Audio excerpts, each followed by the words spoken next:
마가복음 6장 34절부터 44절까지의 말씀입니다. 이건 오병이어에 대한 말씀입니다. 우리 10절인데 우리 다 같이 읽도록 하겠습니다. 예수께서 나오사 큰 무리를 보시고 그 목자 없는 양 같음을 인하여 불쌍히 여기사 이에 여러 가지로 가르치시더라. 때가 저물어 가매 제자들이 예수께 나와 여짜오되 이곳은 빈들이요 날도 저물어 가니 무리를 보내어 두루 촌과 마을로 가서 무엇을 사 먹게 하옵소서. 대답하여 이르시되 너희가 먹을 것을 주라 하시니 여짜오되 우리가 가서 200데나리온의 떡을 사다 먹이리이까. 이르시되 너희에게 떡 몇 개나 있느냐 가서 보라 하시니 알아보고 이르되 떡 5개와 물고기 2마리가 있더이다 하거늘 제자들에게 명하사 그 모든 사람으로 때를 지어 푸른 잔디 위에 앉게 하시니 때로 100명씩 또는 50명씩 앉은지라. 예수께서 떡 5개와 물고기 2마리를 가지사 하늘을 우러러 축사하시고 떡을 떼어 제자들에게 주어 사람들에게 나누어 주게 하시고 또 물고기 2마리도 모든 사람에게 나누심에 다 배불리 먹고 남은 떡 조각과 물고기를 12바구니에 차게 거두었으며 떡을 먹은 남자는 5,000명이었더라. 아멘. 마가복음을 보면서 저희들이 예수님에 대해서 점점 알아가고 있습니다. 고난의 시대를 살아가는 그리스도인에게 마가가 보내는 위로의 편지는, 위로의 말 한마디는 예수였습니다. 예수는 하나님의 아들이요 그리스도다. 우리가 힘들고 어려울 때 예수가 누군지만 정확하게 안다면 우리는 아무리 어렵고 힘들어도 그 상황을 이겨나갈 수 있다는 것을 알 수 있습니다. 그런 점에서 우리가 힘들고 어려울 때 예배당에 나와서 예배를 드리고 있다는 것은 이미 우리가 그 힘든 시대를 이기고 있다는 그것을 증명합니다. 만약 내 삶이 힘들고 어렵다는 이유 때문에 내가 예배를 드리지 않고 기도를 포기했다면 예배를 드리지 않고 기도를 포기한 그 자체가 이미 내가 그 상황에 지고 있다는 것을 의미하기 때문입니다. 그런 면에서 보면 여러분은 이 자리에 있는 그 자체가 지금 코로나를 믿음으로 이겨가고 있고 또 앞으로 승리할 것을 또 아마 이미 확인했다는 것을 우리가 보일 수 있습니다. 이것으로 끝까지 믿음으로 승리하기를 주의 이름으로 축복합니다.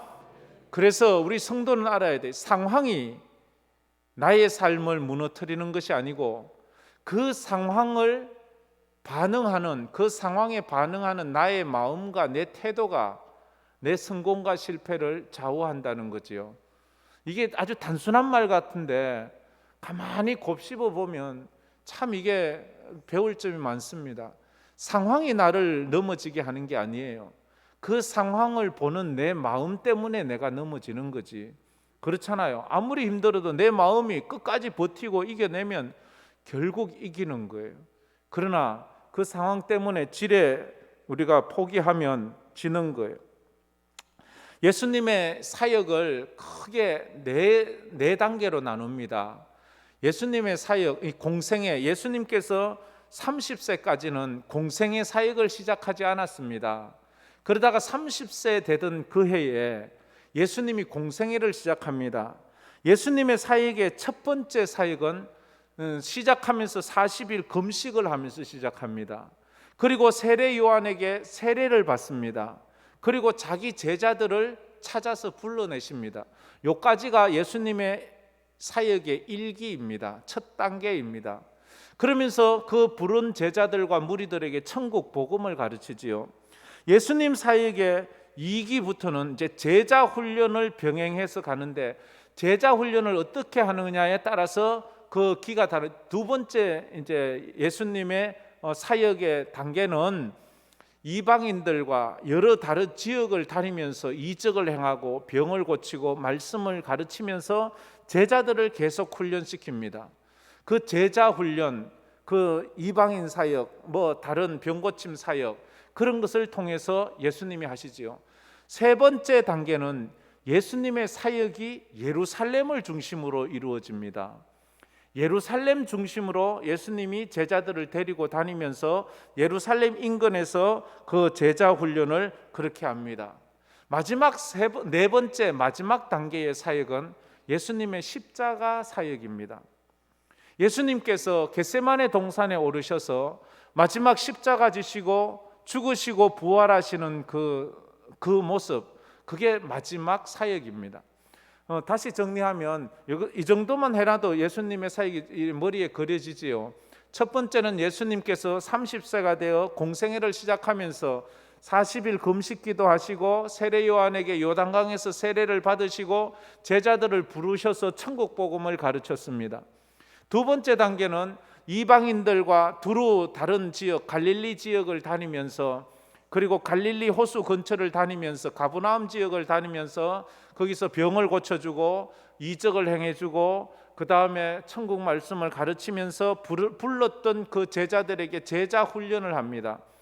그리고 세 번째는 이제 예루살렘 근처로 오셔서 예루살렘 근처에서 제자들에게 말씀을 가르치고, 예루살렘 근처에서의 사역은 이적과 기적이 별로 없어요. 예루살렘에서는요, 이적과 기적 중심의 가르침이 아니고 말씀 중심의 가르침을 해요. 그리고 마지막 4단계, 거기에서는 십자가 사역, 십자가에 죽으시고 부활하시는 그 사역. 지금 우리가 읽고 있는 마가복음 6장은 두 번째 사역에 해당되고 있습니다. 지금 예수님께서는 그 두 번째 사역을 하시면서 제자란 어떤 사람인가, 제자란 어떻게 살아야 되는가에 대한 초점으로 제자 훈련을 합니다. 첫째, 제자가 어떤 사람이냐, 그리고 제자는 어떻게 살아야 되는가, 거기에 대해서 말합니다. 우리가 쭉 제자는 어떤 사람이고 어떻게 살아야 되느냐, 거기 첫 번째 말하면서 예수님께서 둘씩 짝지어서 복음을 전하라고 보내면서 제자 훈련을 시작합니다. 둘씩 짝지어서 복음을 전하라고 나가는, 그때 어떻게 나가라 그래요? 지팡이만 붙잡고 나가라 그래요. 아무것도 가지지 마라. 먹을 것도 가지지 말고 두 버릇도 가지지 말고 아무것도 가지지 말고 지팡이 하나 붙잡고 가라, 이렇게 말씀하셨죠. 그죠? 제자란 먹고 입고 사는 것을 하나님께 맡긴 사람이에요. 하나님 앞에 맡긴 사람이에요. 그리고는 이제 세례 요한의 죽음을 소개를 하지요. 하나님 앞에 완전히 맡기는 거지요. 하나님께서 공급해 주실 것을 믿고 나가는 거지요. 나의 능력을 믿고 내가 가진 것을 믿고 사는 게 제자가 아니고, 제자는 하나님이 주시는 것으로 사는 사람이에요. 하나님께서 먹이시는 것으로 먹이는, 그게 지팡이 들고 가는 거예요. 이게 모세 때부터 그랬고요, 아브라함 때부터 그랬어요. 가라, 내가 책임져 주겠다. 그래서 떠나는 거예요.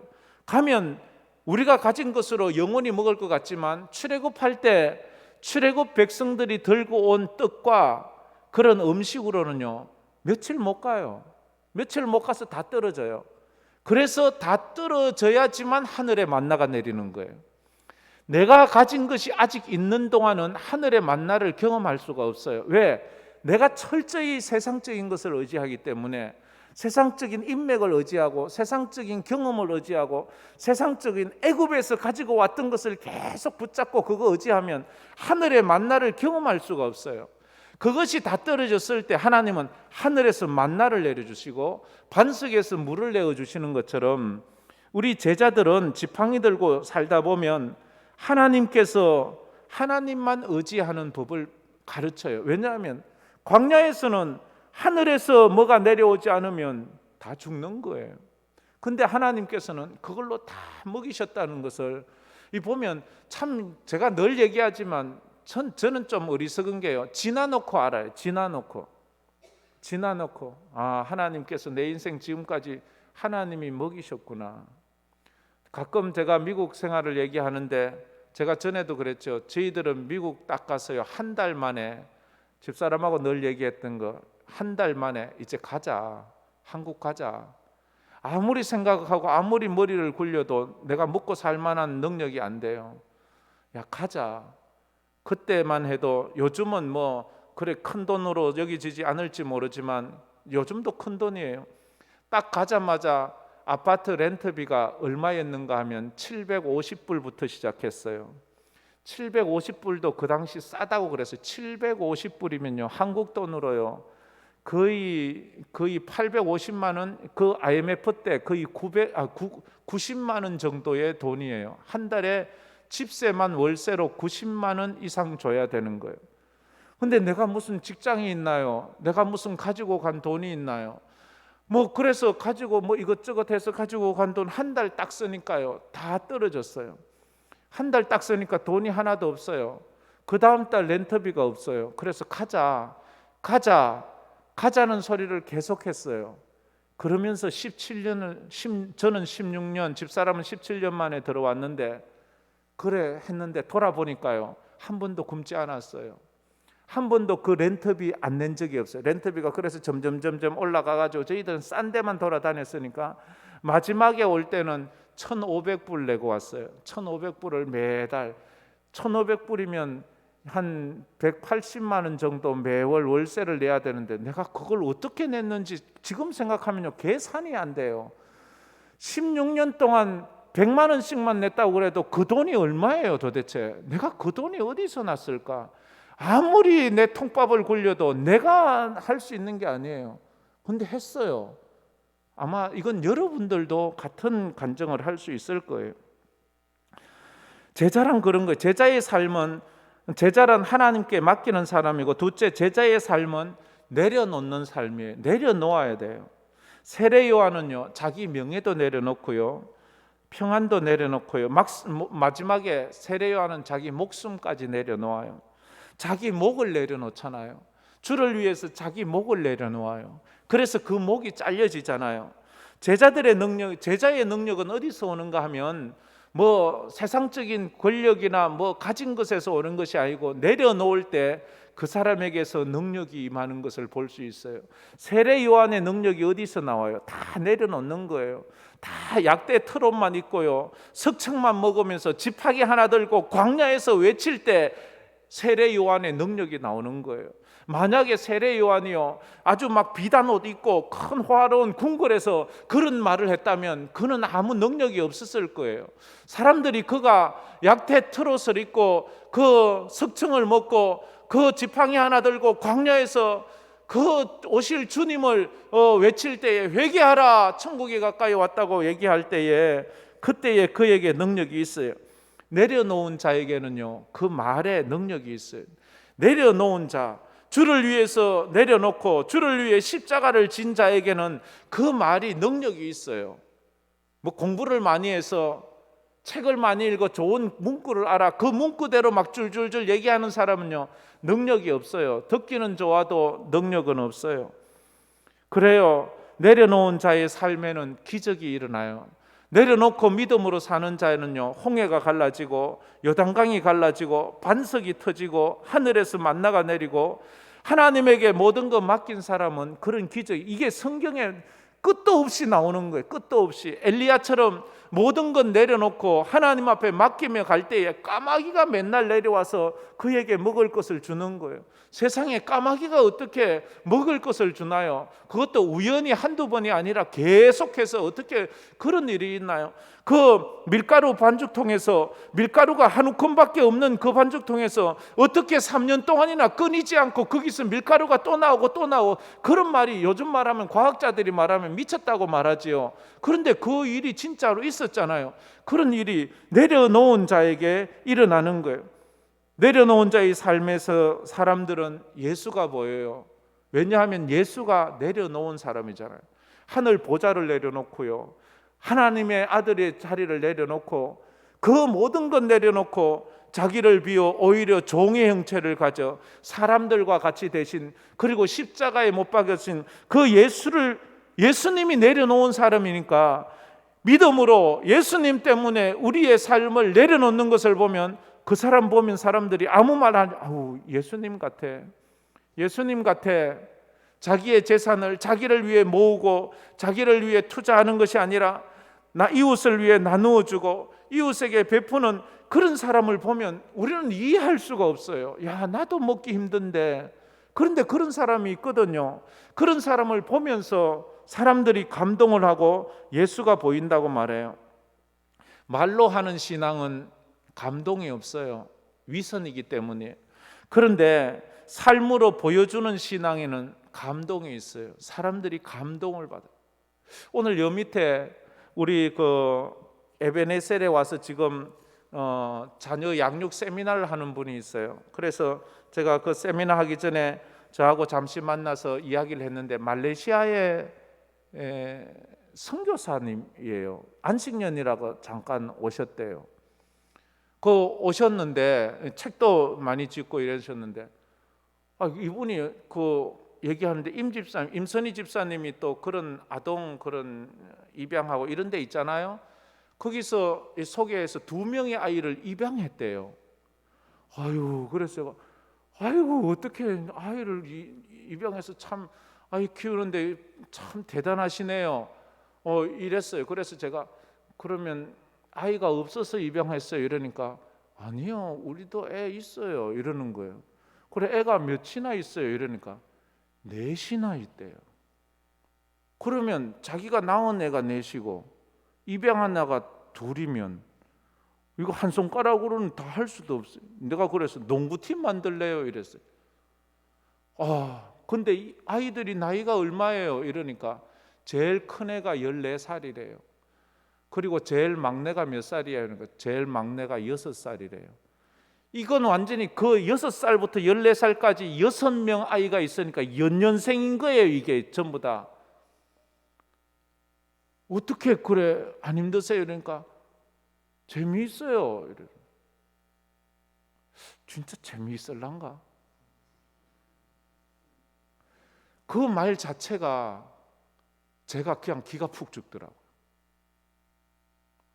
우리는 우리 아이 키우기도 힘든데 하나 둘 가지고도 막 흑흑하고 그 자기들 못 키워서 막 할아버지 할머니 외할아버지 뭐 삼촌 오빠 뭐 고모 다 불러가지고 뭐 이렇게 해도 막 정신을 못 차리는데 6명의 아이를 지금 두 부부가 말레이시아에 데리고 가서 거기서 키우고 있대요. 이게 어쨌든 간에 다른 게 아니고 그의 삶을 보면서 다른 아무 말이 이분에게 오늘 자녀 양육 세미나 들으면 우리 에베네셀 은혜 받겠다 싶어요. 우리 에베네셀에 보면 보통 하나 둘이잖아요. 그것도 힘들어서 코로나 때 우리는 뭐 교회도 못 가고 뭐 어쩌고 저쩌고 하는데 이 사람은 막 코로나 때 선교지에 가 있잖아요. 뭐 2말이 필요 없지요. 뭐 삶으로 보여주는 사람에게는 감동이 있어요. 감동 받잖아요.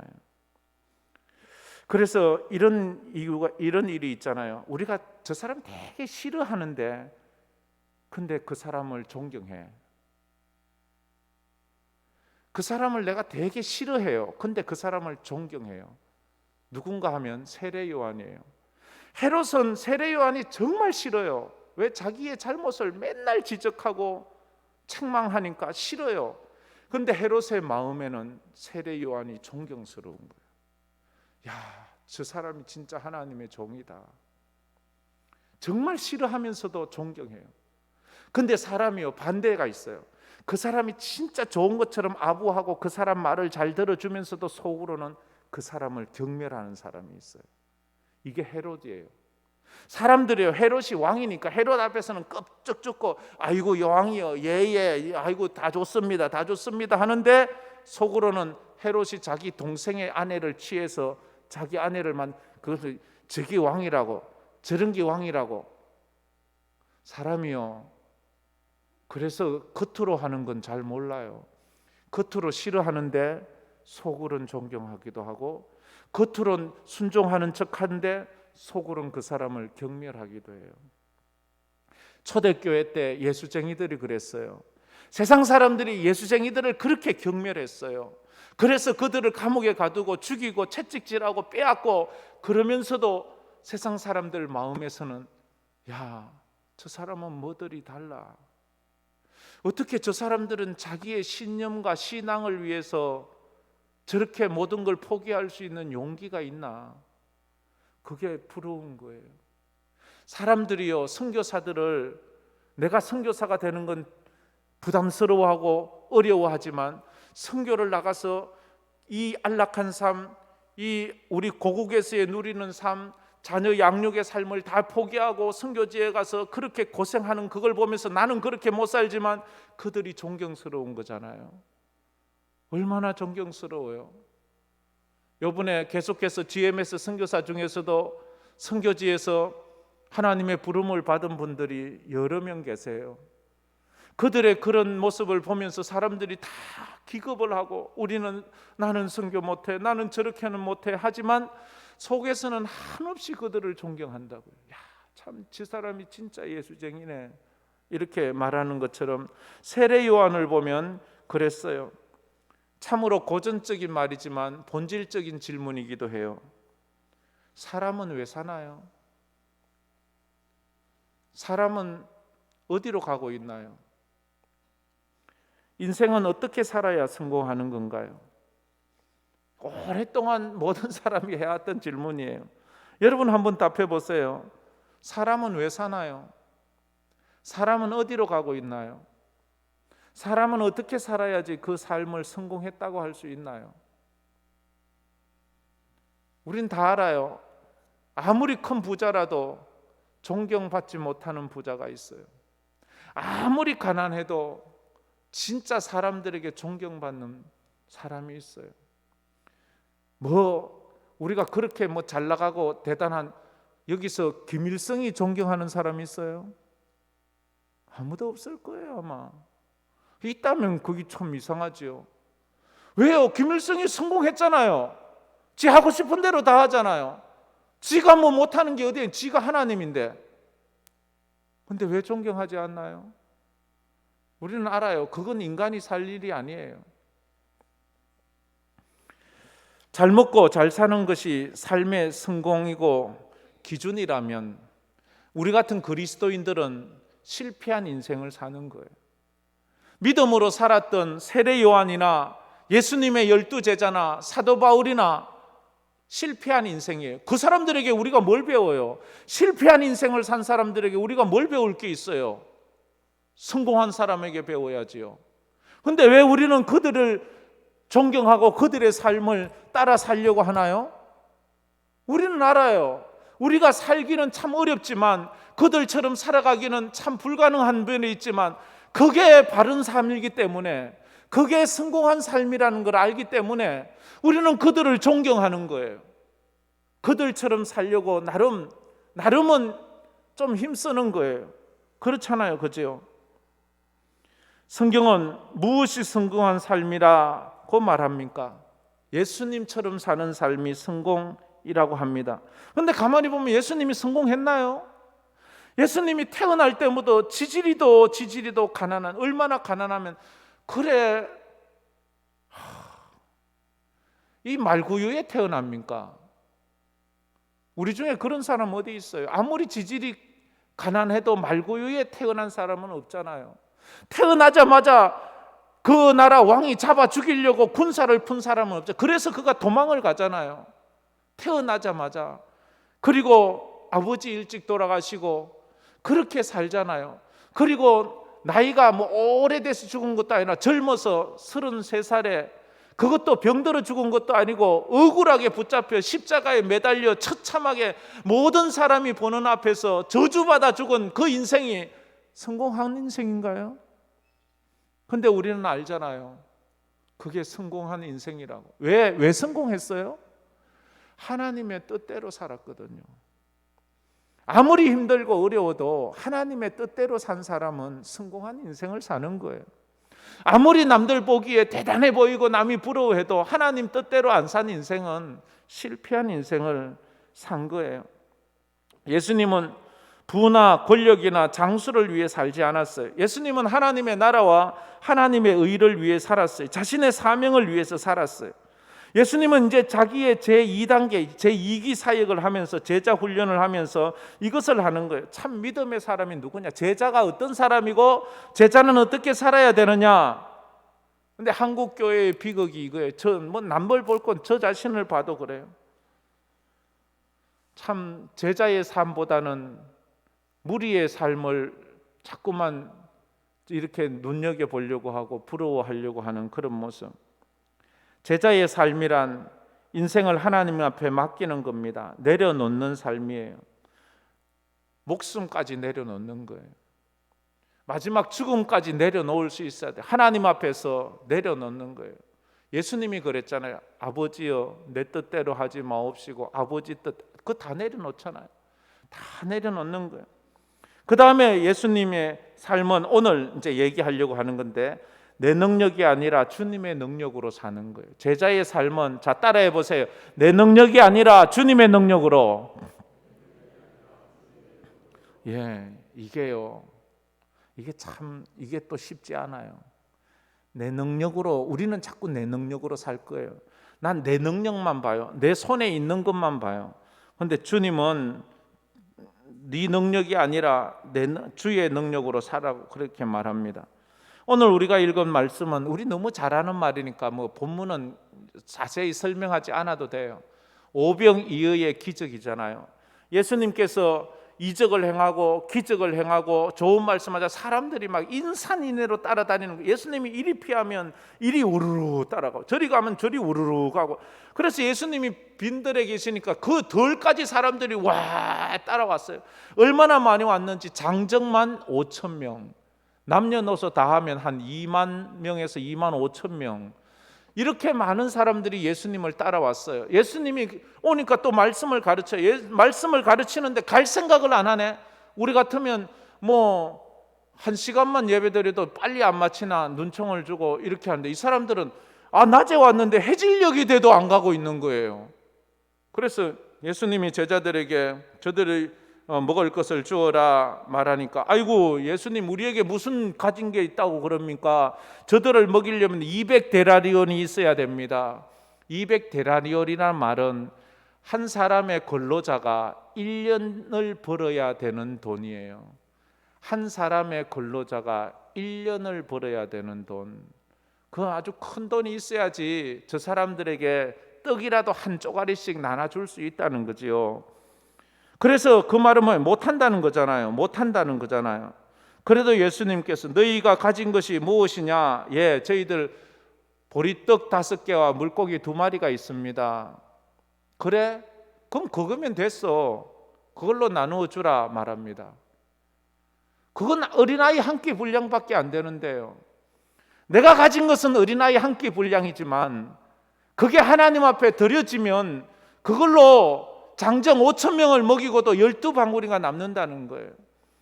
지금 내게 있는 내 능력만 보면 어린아이 혼자 먹고 끝날 인생이지만 이것을 하나님 앞에 드리니까 이것으로 5천 명이 먹고도 남는 그런 놀라운 역사가 일어났다는 거예요. 여러분이 가진 것을 여러분만 쓰려고 하지 말고 한번 하나님 앞에 내놓아 보세요. 그러면 하나님은 그것으로 하나님의 일을 해 가실 거예요. 하나님이 어떤 분이신지를 보게 할 것이다 하는 거예요. 내 능력을 나를 위해서만 쓰지 말고 주를 위해서 한번 쓰시면 하나님이 그것을 통해서 어마어마한 일들을 해가게 하신다 하는 것을 우리가 알 수 있습니다. 어쩌면 그날 그 빈들은 아골 골짜기, 에스겔 골짜기와도 같아요. 빈들, 황량한 들, 아무것도 없는 거예요. 먹을 것도 없고 나누어 줄 것도 없고 사람들, 배고픈 사람밖에 없어요. 그들에게 먹을 것을 주래요. 참 이런 본문 말씀을 들을 때마다 부담되는 것은 사실이에요. 하나님, 저희들이 어떻게 먹입니까? 지금 저희 교회는요 10가정 선교사를 먹이기에도 너무 버겁고 힘듭니다. 그리고 우리가 돕는 선교단체와 미자립교회 그것 감당하기도 너무 어렵고요. 우리 주일학교 아이들 몇 안 되지만 저들을 교육시키기에도 우리가 가진 것으로는 너무 힘들어요, 주님. 그런데 어떻게 우리가 더 많은 일을 할 수 있나요? 그래요. 지금 우리가 가진 것으로는 그 일을 할 수가 없어요.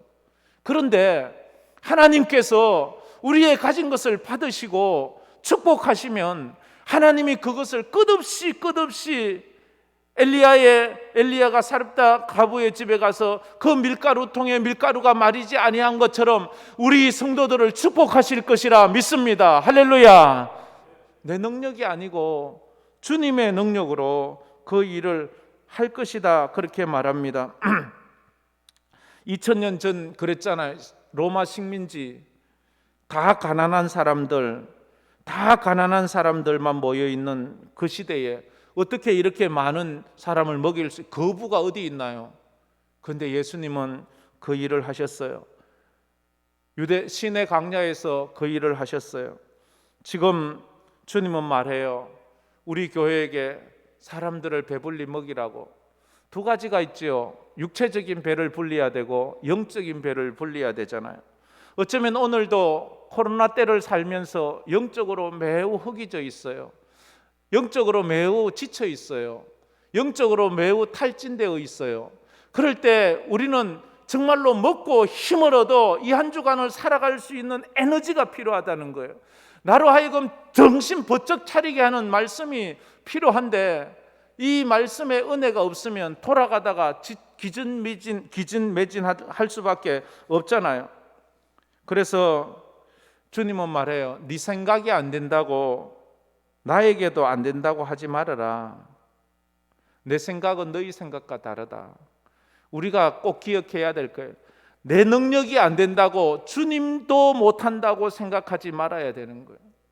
내 능력이 안 되는 건 내가 안 되는 거지 주님이 안 되는 건, 주님은 우주 만물의 주인이시고 창조주이시고 전능하신 하나님이시잖아요. 코로나 때 나는 못하지만 우리 주님은 하시잖아요. 우리 주님은 할 수 있잖아요. 할렐루야. 광야에 그 풍랑 이는 바다에서 제자들은 아무리 노력을 해도 그 풍랑을 이길 수 없지만, 그래서 자기들이 못 이긴다고 주님조차도 이 풍랑을 어떻게 할 수 없다고 생각해서는 안 된다는 거예요. 주님 말씀하시면 풍랑을 잔잔케 하시고 주님 말씀하시면 물을 포도주 만드는 것이 주님의 능력 아닙니까? 언제나 우리의 믿음이 한 단계 올라가는 것은 그 시험을 통해서, 시련을 통해서 자라가잖아요. 어린아이들 키울 때 하는 말이 있잖아요. 어린아이들은 아프면서 자란다고. 감기 한번 하면서 또 훅 자라고, 몸살 한번 하면서 훅 자라고, 그렇게 하는 것처럼 성도가 이 땅을 살아갈 때에 시련과 아픔과 눈물을 통해서 우리의 신앙이 점점 깊어지는 것을 알 수 있습니다. 그래서 주님은 말합니다. 너는 자꾸만 왜 나를 제한하려고 하느냐? 좀 나를 좀 확 크게 생각해서 나를 좀 사용해 보아라.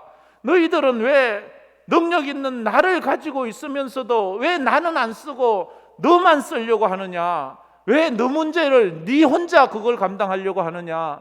네가 믿는 그 하나님을 좀 부르서 그 하나님이 일하시게 해보라. 이 어려운 때에 하나님을 불러 하나님이 일하시게 하는 여러분 되기를 축복합니다. 하나님이 하시면 돼요. 하나님이 하시면 된다고요. 그래서 오늘 제자도 두 번째 가르침은 내 능력이 아니라 주님의 능력으로 살아라 말합니다. 주님은 물었습니다. 너희에게 떡이 몇 개나 있느냐?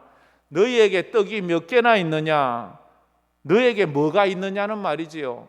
우리는 내게 있는 것은 별로 소중하게 생각 안 하고 없는 것만 자꾸 크게 봐서 나는 이것도 없고 나는 저것도 없고 나는 이것도 없고 나는 없고 내게 없는 것만 자꾸 봐요. 없는 것을 보지 말고요, 조금이라도 있는 것을 보세요. 그 있는 것을 가지고 주님 앞에 드리세요. 없는 것을 본다는 것은 못한다는 거예요. 할 수 없다는 거예요. 믿음이 없다는 거예요. 있는 것을 자꾸. 그래서 모세에게도 너 손에 든 게 뭐냐? 예, 지팡이 들었는데요. 그 지팡이로 일해보라. 이렇게 주님이 말하셨잖아요. 성도는 내게 없는 것을 보지 말고 내게 있는 것을 보는 사람입니다. 그래서 오늘 본문에서는 내게 없는 것을 보는 것이 아니라 내게 있는 것을 보는 훈련을 하라는 거예요.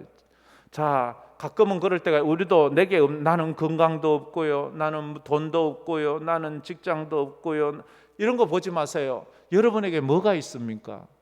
여러분에게 십자가가 있습니까? 여러분에게 말씀이 있습니까? 여러분에게 믿음이 있습니까? 그걸 사용하세요. 없는 것을 사용하려고 하지 말고 있는 믿음을 사용하고 믿음의 기도를 사용해서 이 코로나를 뚫고 나가는 그런 믿음의 사람이 되어야 된다 하는 것입니다. 우리의 가진 것은 오병이어에 불과해요. 5,000명 먹일 수 있는 게 아니에요. 어린아이 한 끼밖에 못 먹여요. 근데 하나님에게 드리면 하나님은 하시는 거예요. 하나님은 하시는 거예요. 빈들이 기적의 땅이 되었어요. 빈들 같은 교회가 풍요로운 땅이 되었어요. 어떤 두 명의 교수가 모여서 아주 심오한 사상에 대해서 논하고 있었어요. 두 교수가 아주 유명해서 따르는 사람도 아주 많았어요. 그래서 그 두 교수가 모여서 이야기하다가 마침 한 교수가 다른 교수에게 이런 얘기를 해요. 여보게, 자네 클래스에 헨리라는 학생이 있지? 그래, 있지. 그 학생이 그러는데 다니면서 그 학생이 자네 제자라고 그렇게 온 데 다니면서 그렇게 떠버리고 다닌다네. 그 말이 사실인가? 그러자 다른 교수가 하는 말이, 글쎄, 그 학생, 그 헨리가 내 강의 때마다 빠지지 않고 쫓아다니고 듣고 하고 있는 건 안 해. 그러나 그는 내 제자가 아닐세 라고 이렇게 말해요. 그는, 헨리는 한 강의도 빠지지 않고 내 강의란 강의는 다 듣는데 그렇다고 내 제자는 아니라는 거예요. 그러면서 마지막에 하는 말이, 쫓아다닌다고 다 제자가 되는 것은 아닐세. 우리가 예배란 예배는 다 드려요. 새벽 예배도 드리고 주일 예배도 드리고 오후 예배도 드리고 수요 예배도 드리고 다 드려요. 쫓아다닌다고 다 제자가 되는 건 아니에요. 그의 삶이 제자가 돼야 되는 거예요. 제자란 인생을 하나님 앞에 맡기는 거예요. 하나님 앞에 내려놓는 삶을 사는 거예요. 제자란 내 능력으로 사는 사람이 아니라 주님의 능력으로 사는 사람이에요. 그래서 이런 사람은요, 어디 가도 기죽지 않아요. 어디 가도 비굴해하지 않아요. 왜? 하나님이 날 먹이시기 때문에, 하나님이 내 인생 책임지시기 때문에 그래서 그러는 거예요. 제 친구가 한 번은 이런 이야기를 해요. 제 친구 목사님이 자기 아들에게, 그 아들이 세 식구 딸이 하나 있는데 3남 1녀예요. 그래서 이제 큰 애들은 다 컸는데 막내가 학교를 다니고 있어서 그 막내가 그렇게 아이폰 하더래요. 아이폰, 아빠 아이폰 하나 사줘, 아빠 아이폰 하나 사줘. 그래서 목사님이, 아이폰이 비싸잖아요. 그게 100만 원, 150만 원 뭐 이래 넘는 거라서 이게 참 용기가 안 났는데, 그래 아들이 막 노래를 부르니까 아빠 마음에 그걸 또 이래 사줬어요. 할부로 해서. 그걸 가지고 또 친구가 이 고등학교 어릴 때 이 자기 친구들에게 또 이 자랑을 했네. 나 이 아이폰 생겼다고 이 교회 친구들에게 자랑을 하니까 그걸 본 교회 친구들이 대뜸하는 말이, 야, 그거 우리가 사준 거야. 이러는 거예요. 얘가 깜짝 놀랐어요. 이거 왜 네가 사줘? 우리 아빠가 사줬는데. 그거 우리가 헌금한 돈으로 산 거야. 그러니까 우리가 사준 거지. 이렇게 얘기를 한 거예요. 그러니까 그게 상처가 됐어요. 그래 아빠한테 와서 친구들이 그래 말하더라고 얘기를 했어요. 그러자 그 친구 목사님이 이래 얘기를 해줬대요. 야, 그거 하나님이 주신 거야. 성도들은 하나님께 드렸지 목사한테 준 건 아니야. 하나님 앞에 드렸고 하나님이 우리에게 생활비 준 걸로 아빠가 사준, 하나님이 사준 거지. 그러니까 그 애가 좀 위로를 받더래요. 사람 보면요, 사람 앞에 비굴해져요. 사람이 나를 먹이는 것 같고, 사람의 비율을 맞춰야지 내가 있을 것 같고, 사람이 나를 어떻게 할 것 같은데, 그러면요 사람은요 변덕이 죽을 듯 하잖아요. 아침에 줬다 저녁에 신경질 냈다가, 저녁에 좋은 것 같다가 아침에 열을 굶은 시어머니처럼 깨꼬정하게 있고, 그러면 불안해서 어떻게 살아요? 하나님 믿고 살아야지요. 하나님 의지하고 살아야지요. 우리 성도가 직장 생활을 할 때도 하나님 믿고 살아야죠. 하나님이 날 이곳에 보냈습니다. 나는 이곳에 있는 동안 하나님 앞에서 일할 겁니다. 그러면 누구도 건드리지 못해. 내가 하나님 앞에서 정직하게 사는데, 성도가 그래 내 능력이 아니라 하나님의 능력으로 사는 거예요. 이거 하나님 주신 거야. 사람이 준 게 아니야. 너 비굴해하지 마. 네가 왜? 우리가 이 땅을 살아가면서도 회사 사장이 날 먹이는 게 아니고 하나님이 나를 먹인다. 이런 믿음으로 사는 우리 성도들 되기를 주의 이름으로 축복합니다. 그래서 오늘 다시 한번 정리하면, 예수님의 제자는 인생을 하나님께 맡긴 사람입니다. 내려놓은 사람이고, 둘째는 내 능력이 아니라 주의 능력으로 살아가는 사람입니다. 이런 은혜가 이 한 주간도 있기를 주의 이름으로 축복합니다.